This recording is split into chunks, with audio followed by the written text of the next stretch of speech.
അത് ഭീകരാക്രമണത്തിൽ ഒരു നേവി ഉദ്യോഗസ്ഥനും കൊല്ലപ്പെട്ടിരുന്നു. അദ്ദേഹത്തിന്റെ മൃതശരീരം ഇപ്പോൾ ആദരമർപ്പിക്കുകയാണ്. അതിന്റെ നാവികസേന ഉദ്യോഗസ്ഥനായിരുന്നു. ഹരിയാന സ്വദേശിയാണ് വിനയ് നർവാൾ. അദ്ദേഹത്തിന്റെ വിവാഹം കഴിഞ്ഞ ദിവസങ്ങൾ മാത്രമേ ആയിട്ടുണ്ടായിരുന്നുള്ളൂ. അവർ ഒരുമിച്ച്, ഭാര്യയും ഭർത്താവും ഒരുമിച്ച് കാശ്മീരിലേക്ക് യാത്ര പുറപ്പെട്ടതാണ്. അപ്പോഴാണ് അദ്ദേഹത്തിന്റെ പത്നി ആദരമർപ്പിച്ചതിന് ശേഷം ബന്ധുക്കളുടെ അരികിലേക്ക് ആ ചിത്രമൊക്കെ നമ്മൾ കണ്ടതാണ്. അത്രയും കരളലിയിക്കുന്ന ദൃശ്യങ്ങളായിരുന്നു.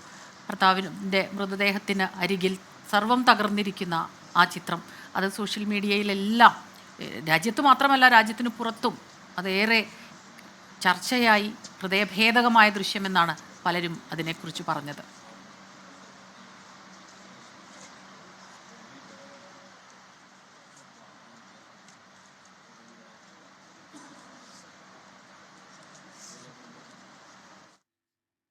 മനസ്സ് തകർക്കുന്ന ദൃശ്യങ്ങളാണ്.